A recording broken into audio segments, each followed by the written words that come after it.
is CGTN, China Global Television Network.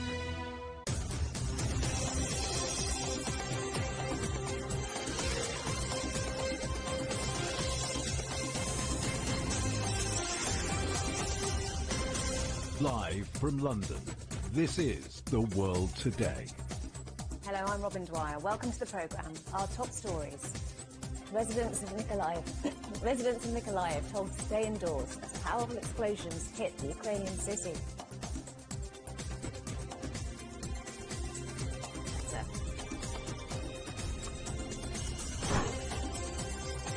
Queues and cancellations. Strike action by multiple airlines across Europe leaves passengers grounded.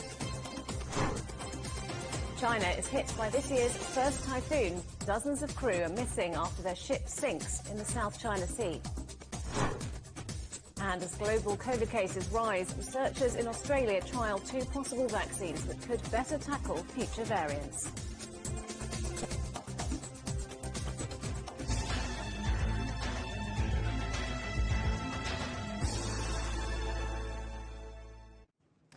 Powerful explosions have rocked the southern Ukrainian city of Mykolaiv. The blasts come a day after at least 21 people were killed when missiles hit an apartment block near the Black Sea port of Odessa. Russia has denied responsibility for the Odessa attack and says it's not targeting civilians. But Ukraine's president says the strikes are conscious, deliberately targeted Russian terror. Well, let's talk to Associated Press correspondent Kieran McQuillan, who's in Lviv. So, Kieran, what's happening in Mykolaiv? Well, just after dawn this morning, 7 powerful explosions rocked that region. That comes after 10 rockets were fired into the area yesterday. Now, the mayor of the city told residents to stay in their shelters. The Russians say, for their part, that they have hit 5 Ukrainian command posts across the Donbass, including the Mykolaiv region as well. Now, the regional governor did say that 1 person was killed in the town of Berezivka, but he didn't give any more details about what else was hit there. Mykolaiv has come under a little bit of renewed pressure. It's a new front line, as it were, opening up. Mykolaiv is not very far away from the city of Kherson, one of the first cities that Russia captured when they invaded this country. And according to the Institute for the Study of War, the Ukrainians have been launching a successful counter-offensive against Russian forces there. Therefore, there's been an uptick of violence in this region. And the Odessa region is also coming under fire, despite hopes that Russia withdrawing from Snake Island would take the pressure off. Russia said that they had removed themselves from that island as a gesture of goodwill and to try and unblock some of the grain silos that are sitting full of grain ready to be exported here from Ukraine. But yesterday, the Ukrainians posted some video of what they allege is phosphorus bombs being used against Ukrainian defenders now on that island. That's against some conventions of law and war. Now, an aide to President Zelensky seemed to link Snake Island when he commented yesterday on these attacks in Odessa. Kirill Timoshenko said that terror was a Russian tactic. He went on to say that first they cover their intentions with an act of goodwill. President Zelensky, in his nightly address, talked about the Odessa attacks. Here's what he had to say. It was a simple building housing 160 people, and the people living there were ordinary people, civilians. This strike also destroyed a recreation camp, absolutely typical for such a coastal area. This is conscious, deliberately targeted Russian terror, and not some sort of error or a coincidental missile strike. In his address, President Zelensky made no mention of Snake Island. And Kieran, Russia has again denied hitting non-military targets, but this week we've seen missile strikes on apartment blocks and a shopping centre. That's right, 3 apartment blocks in Kyiv, Mykolaiv and now in Odessa, and of course that shopping centre in Kremenchuk. Now, Zelensky did say that this is state-sponsored terrorism on the part of Russia, but the UK's Ministry of Defence has suggested that perhaps Russia is running out of its precision-guided missiles, some of which cost up to $6 billion. And the Ukrainians themselves, at a briefing on Thursday, said that in recent weeks more than 50% of the projectiles that have been sent in from Russia are Soviet-era technology. Now, yesterday, the Kremlin spokesman, Dmitry Peskov, was asked about these attacks. He commented that Russia does not hit civilian infrastructure. It only goes after military targets. But there'll be of little comfort to the relatives of those mourning in Kiev, to Mykolaiv, and now in Odessa, as they mourn their lost loved ones. Kieran, thanks very much. That's Kieran McQuillan from the Associated Press in Lviv. There's been another day of travel chaos as flight delays and cancellations continue to plague airports across Europe. Workers from multiple airlines have voted to strike during the busy summer months, demanding higher pay and better working conditions. That includes staff at budget carrier Ryanair, who've staged a second weekend of action in key European travel hubs. Our correspondent Rahul Pathak has more from Madrid. Flights cancelled in Spain, angry passengers, massive disruptions. It's high season here and cabin crew walkouts are designed to cause maximum disruption. The airline industry is in chaos. Reeling from Covid, airports are back to full capacity, but the carriers who release staff during lockdown are struggling to recruit the numbers needed to operate as normal. For the Spanish cabin crew of Ryanair, it's the perfect time to make a stand. They are aggrieved because they feel their basic working rights are not respected. Many of the staff are hired through recruitment agencies, which often work around employment law to pay them less than the minimum wage. Last weekend they began their walkout, and this weekend they've increased the pressure on the Irish airline to get better working conditions. But there seems little progress.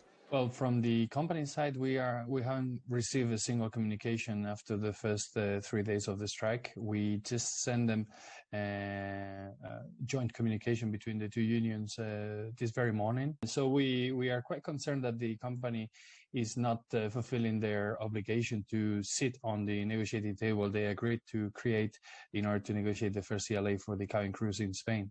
Now, Ryanair insists that they work within Spanish employment law and that they've broken no rules. However, the Spanish cabin crew who are employed through recruitment agencies say the practice is illegal, and they insist that they must be paid Spain's minimum wage. The union representatives have said they will continue their action until the airline decides to sit and negotiate. Passengers who use the airline, as it's a low-cost option to travel, have sympathy for the staff who serve them.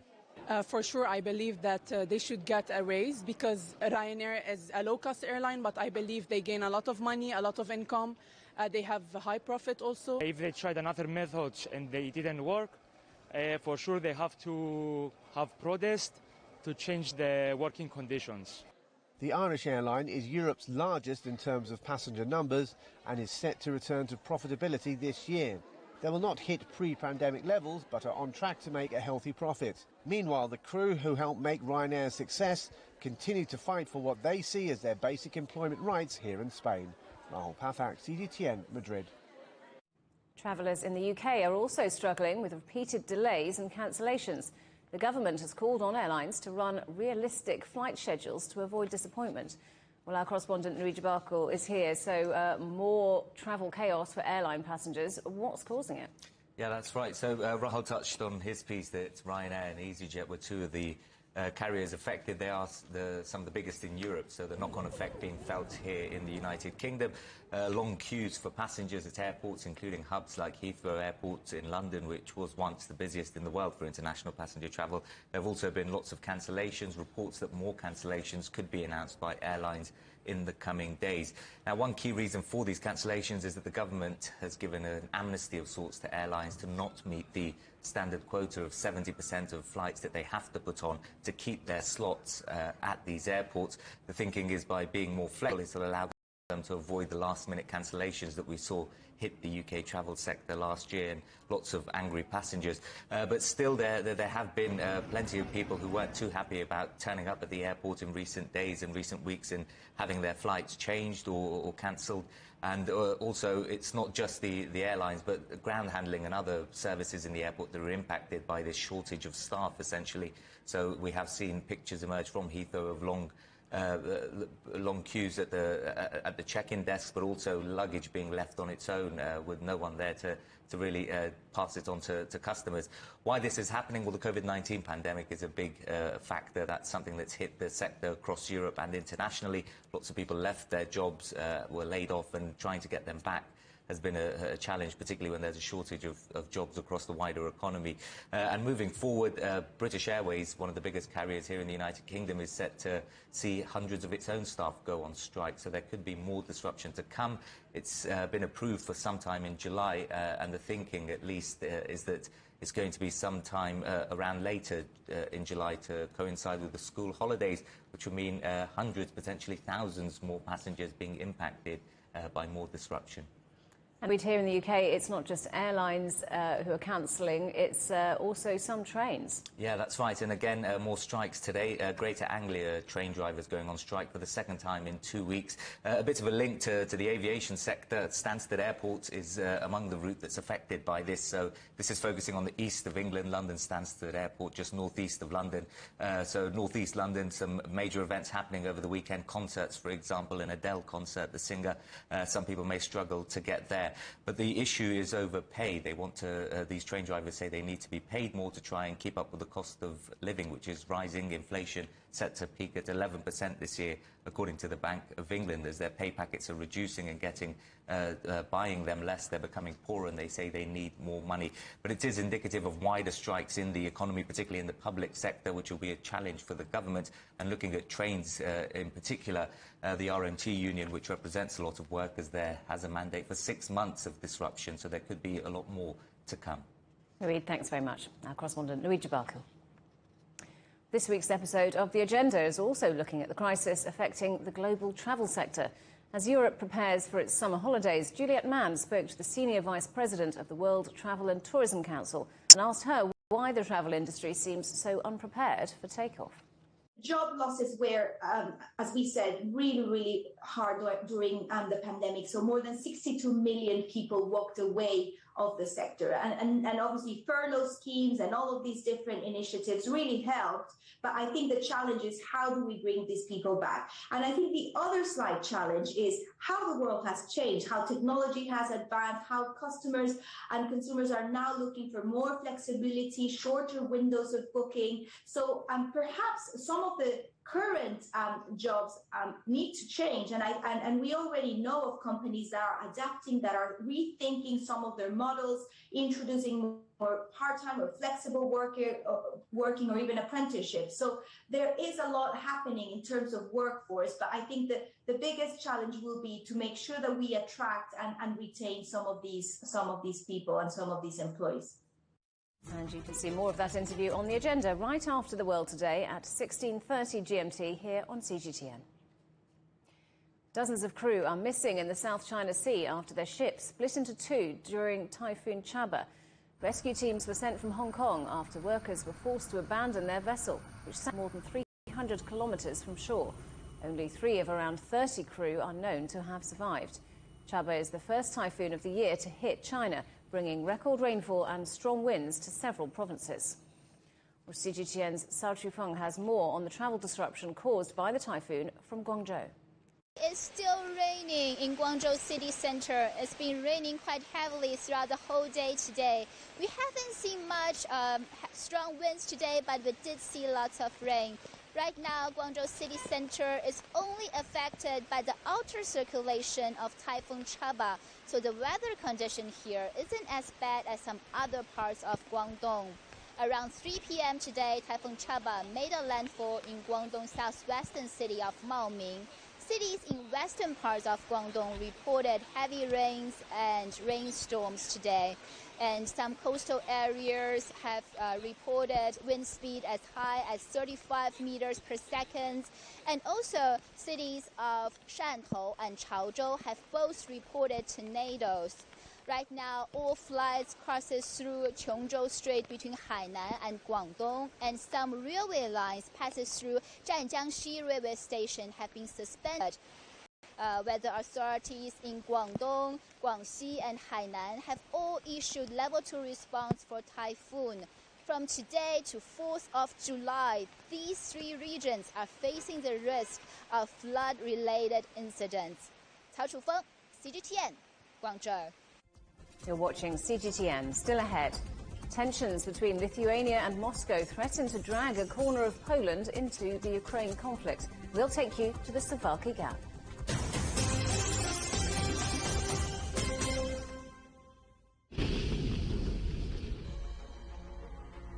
what I show of China is what I really experience in China, and it's very different to what people in the West experience in China. 70 years ago, a small group of British businessmen travelled to China to unlock opportunities between the two countries. They became known as the icebreakers. I think it's fantastically important to educate British people about Chinese history and culture. We have sown seeds which in China have grown to very big trees.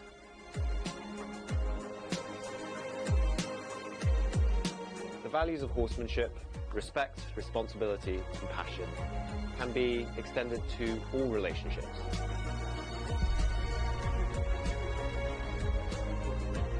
My name is Max. I'm a food blogger. I grew up in China. Now I live in the UK.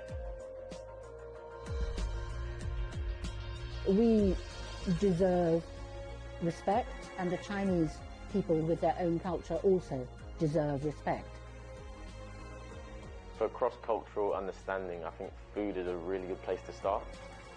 I hope to spread awareness of all the different cultures within China. I think there's a lot to share.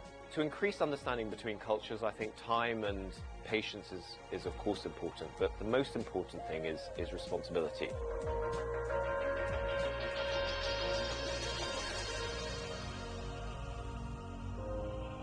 Meet the bridge builders, the individuals who dare to think beyond the horizon and open up our world.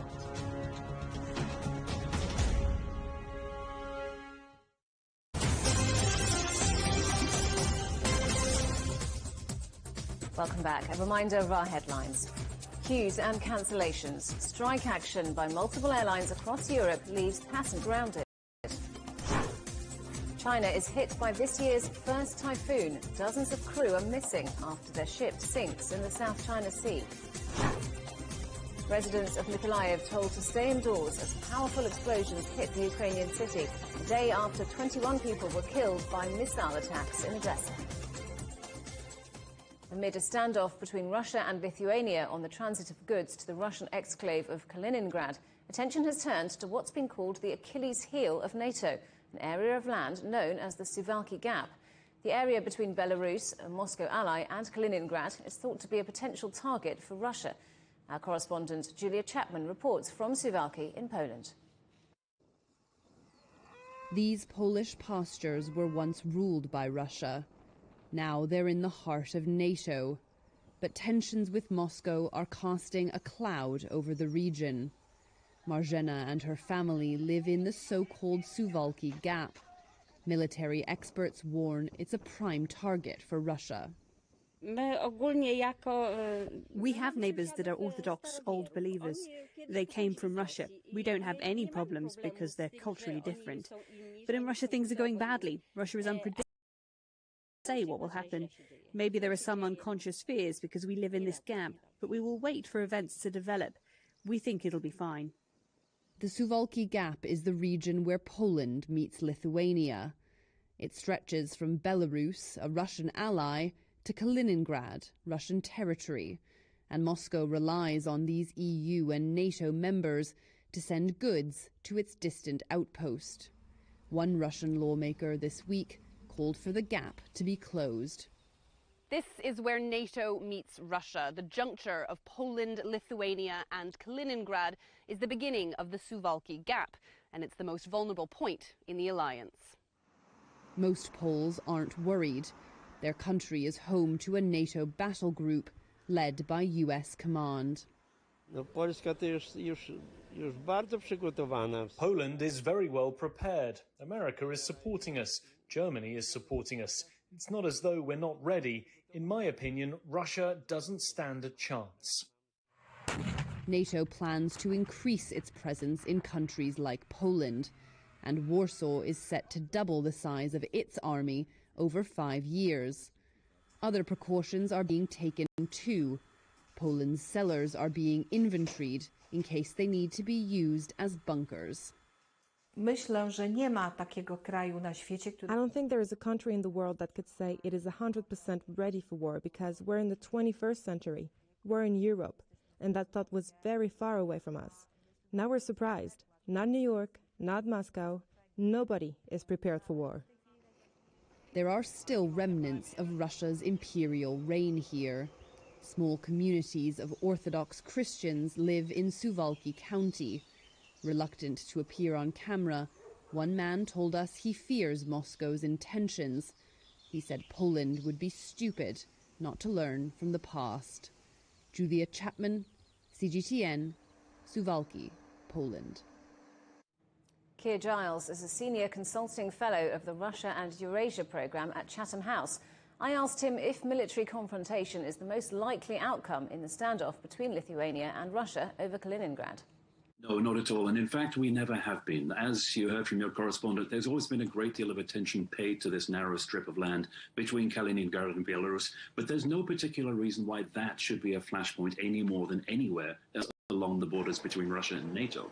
Now, yes, it has come under greater attention lately because of this transit of goods across Lithuania between Russia and between this territory that it seized from Germany at the end of the Second World War. Of course, that's a concession that's granted by Lithuania to Russia in order that Russia could continue to supply this place that it's seized and then acquired through ethnic cleansing over the 1940s. So in a way, this is a self-inflicted injury for Russia, and they're now reaping the consequences of trying to seize small parcels of other people's land. There won't be a military confrontation because the last thing Russia wants is an actual direct clash with NATO. Our correspondent mentioned that one Russian lawmaker had called for the gap to be closed. Do you think the Suwałki Gap is particularly vulnerable at this point? Not at all. In fact, it's far less vulnerable than it has been in the past. We shouldn't pay too much attention to what Russian lawmakers say because they are always calling for outrageous things. In fact, it's not so long ago that yet again they called for the recognition of Lithuania as an independent nation to be rescinded. So there's a lot of noise that comes from Russia. They do this because it gets the excited reaction from Europe that they want. And we've already seen Germany putting pressure on Lithuania to ease its implementation of these EU sanctions, what lies behind them putting restrictions on what can be shipped into Kaliningrad in order to, once again, appease Moscow. So Russia sees that it makes these threatening noises and whips up the idea of the Suwałki Gap being vulnerable because it gets the political results that they want. So as you say, a lot of noise from Russia. How do you think that will be handled by NATO and Western leaders? We've already seen the process ongoing. Now, all of the attention is focused on Lithuania, but of course Lithuania is only actually enacting the EU-wide sanctions that were placed on Russia as a whole. So Lithuania isn't actually making any of this up themselves. They're just putting in place the rules that have been set in Brussels. But nevertheless, we have countries like Germany reacting to the fuss that is coming from Moscow and suggesting that, in fact, those sanctions should be eased because, once again, just like around Ukraine, they are frightened of any kind of escalation of confrontation. They are concerned that some of these empty threats from Russia might actually be real. New York State has passed a law banning what are known as concealed carry guns from government buildings, schools and public places. The bill, signed into law by the Democratic governor, requires a strict licensing process for the carrying of concealed firearms. It comes after the U.S. Supreme Court struck down the state's century-old restrictive gun laws. Republican lawmakers opposed it and legal challenges are expected. At least 5 people have been killed and 49 injured by a series of earthquakes in southern Iran. 3 earthquakes with a magnitude of more than 6 were recorded. Authorities say all of the victims died in the first quake. Multiple tremors have struck the area over the past month. Venice is introducing new rules for day trippers in an attempt to manage visitor numbers in a city where tourists often outnumber residents. From January, daytime-only tourists will have to register online to reserve a pass, fees ranging up to $10 per day. Around 80% of visitors to the historic city are day trippers, generating much less money than those who stay overnight. Thousands of people are celebrating in London as the city marks the 50th anniversary of the UK's first ever Pride March. That was held on July the 1st, 1972 in Trafalgar Square, with 2,000 people in attendance. It's thought the parade, which is taking place for the first time since the pandemic, could attract up to 1 million people.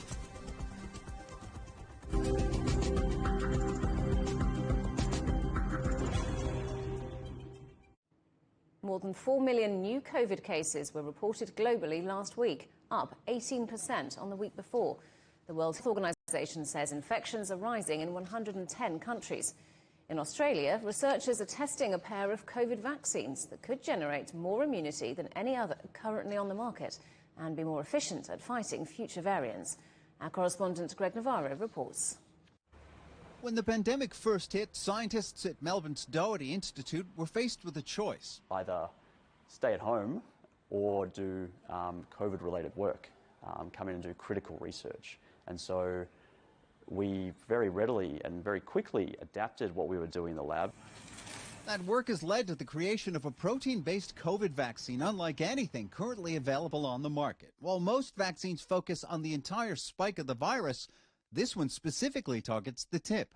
And that's because it's that tip of the spike that is really the part that does the attaching to our cells, and that's the part you need to block if you want to stop the virus from infecting. Researchers say tests in mice showed the vaccine protected against COVID-19 even 100 days after it was given.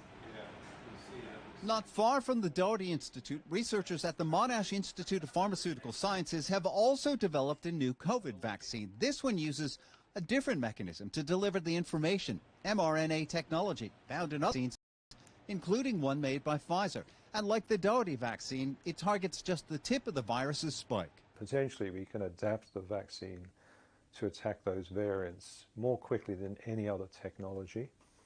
And of course, that's why those mRNA vaccines were so quick to get approved, because it is quicker making an mRNA vaccine than a protein vaccine. Scientists say most of the variants of the virus that we've had to deal with since the start of the pandemic are very similar, with only very few differences. The problem, they say, is when those differences occur in critical areas, it means the vaccines currently available are no longer as effective in protecting us.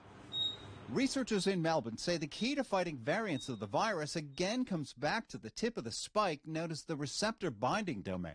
The variants all share this receptor binding domain, and some of the variants, like Omicron, have mutations in the receptor binding domain.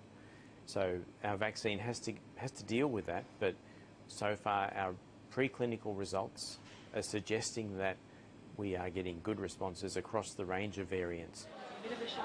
Both vaccines are being developed as boosters. They're currently being assessed for safety and efficacy in previously vaccinated volunteers. Because the virus is traveling around the world, it is continuing to mutate. And will likely do so, researchers say, for a long time into the future. Greg Navarro, CGTN, Melbourne. Our main stories again. Residents of Mykolaiv told to stay indoors as powerful explosions hit the Ukrainian city, a day after 21 people were killed by missile attacks in Odessa. Queues and cancellations. Strike action by multiple airlines across Europe leaves passengers grounded. And China is hit by this year's first typhoon. Dozens of crew are missing after their ship sinks in the South China Sea. And that is the world today. Thanks for watching. We're on smart TV apps, Roku, Apple TV, Amazon Fire and Android TV, YouTube, Dailymotion, CGTN.com and the CGTN app, and in the UK on Freeview. There's more news at the top of the hour. Coming up next, it's The Agenda with Juliet Mann. For now, from all of the team in London, goodbye.